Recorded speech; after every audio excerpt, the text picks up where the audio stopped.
വണ്ടി അങ്ങനെ സ്പീഡിൽ പോയിക്കൊണ്ടിരിക്കുകയാണ്. അപ്പോൾ ബോംബെ മലയാളീസ് അവിടെ ഇറങ്ങി. ഇനി ഏകദേശം ഒരു ഹാഫ് ഡേ അല്ലെങ്കിൽ നൈറ്റ് ആകുമ്പോഴേക്കും റത്ലാം എന്ന് പറഞ്ഞ സ്ഥലം, മധ്യപ്രദേശിലാണ് രത്ലാം വന്നത്. രാജസ്ഥാൻ്റെ ഏറ്റവും അടുത്തായിട്ടുള്ള സ്ഥലമാണ്. അതായത് ബൻസ്വാര എന്ന് പറഞ്ഞ സ്ഥലത്തേക്കാണ് എനിക്ക് പോകേണ്ടത്. അപ്പോൾ ബൻസ്വാരയിൽ നിന്ന് ഏകദേശം ഒരു 2 മണിക്കൂറത്തെ കാർ ജേണിയാണ് രത്ലാമിലേക്കുള്ളത്. അപ്പോൾ ഹിന്ദിക്കാരൊക്കെ ഇരുന്നിട്ട് ഭയങ്കര ലുഡോ കളി, അതുപോലെ തന്നെ പന്നിമറിക്കലൊക്കെ അവർ നടത്തുന്നുണ്ട്. അപ്പോൾ അതിൻ്റെ കൂട്ടത്തിൽ ഞാനും കൂടി. അങ്ങനെ ഉച്ചയായി കഴിഞ്ഞപ്പോൾ ഒരു ബിരിയാണി മേടിച്ചു.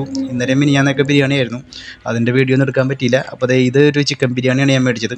ഈ ചിക്കൻ ബിരിയാണി എന്ന് പറയുമ്പോൾ നല്ല ബിരിയാണി എന്ന് പറഞ്ഞാൽ നല്ല മസാലയൊക്കെ കിടിലൻ ബിരിയാണിയാണ്. പക്ഷേ ചിക്കൻ്റെ ചെറിയ ചെറിയ പീസുകളൊക്കെയാണ് ഉള്ളത്. കാല് കീലി അങ്ങനെയുള്ള സാധനങ്ങളൊന്നുമില്ല. അവർ വെട്ടിക്കൂട്ടിയിട്ട് ബാലൻസ് ഉള്ള സാധനങ്ങളൊക്കെ ഇട്ട് ഉണ്ടാക്കിയേക്കുന്ന ഒരു ബിരിയാണി ആയിട്ടാണ് എനിക്ക് ഫീൽ ചെയ്തത്. പക്ഷേ വേറെ നിവൃത്തിയില്ല, നമ്മൾ ട്രെയിൻ ജേണിയൊക്കെ അല്ലേ, ഇങ്ങനത്തെ സാധനങ്ങളൊക്കെ കഴിച്ചിട്ട് വേണം പോകാനായിട്ട്. അങ്ങനെ ഇന്നലെ വെജിറ്റബിൾ ബിരിയാണി ആണെങ്കിൽ ഇന്ന് ചിക്കൻ ബിരിയാണിയാണ്. അങ്ങനെ ചിക്കൻ ബിരിയാണി കഴിച്ച് നോക്കി. ചിക്കൻ ബിരിയാണിക്ക് നല്ല കൊഴുപ്പൊക്കെ ഉണ്ട് കേട്ടോ. ഇനി വേറെ കൊഴുപ്പൊക്കെ ആഡ് ചെയ്താന്ന് അറിയാൻ പാടില്ല. എന്നാലും നല്ല കൊഴുപ്പൊക്കെ ഉള്ള നല്ല കട്ടിയുള്ള നല്ല കിടിലൻ ബിരിയാണി ആയിട്ട് എനിക്ക് ഫീൽ ചെയ്തു. അപ്പോൾ യാത്രയല്ലേ ഞാൻ ആസ്വദിച്ചാണ് കഴിച്ചത്. ഇറച്ചിയൊക്കെ നല്ല വെന്ത് നല്ല പരുവത്തിലിരിക്കണ ഇറച്ചിയൊക്കെയാണെന്നാണ് ഞാൻ കാണിച്ചത്. അങ്ങനെ അതൊക്കെ തിന്ന് നമ്മുടെ ആസ്വാദികരമായിട്ടുള്ള രാജസ്ഥാൻ യാത്ര അങ്ങനെ കടന്നു പോയിക്കൊണ്ടിരിക്കുകയാണ്. അങ്ങനത്തെ നമ്മുടെ ബോംബെ ഭാഗത്തുള്ള PVR, ആ PVRൻ്റെ സൈഡിൽ കൂടിയുള്ള നമ്മുടെ റെയിൽവേ സ്റ്റേഷൻ, അതിൽ കൂടി ഇങ്ങനെ പോയിക്കൊണ്ടിരിക്കുകയാണ്. റെയിൽ ഗാഡി മുന്നോട്ട് പോവുകയാണ്. നമ്മുടെ ഹിന്ദിക്കാരുടെ പന്നിമലർത്തലി അതിഗംഭീരമായിട്ട് പോയിക്കൊണ്ടിരിക്കുകയാണ്.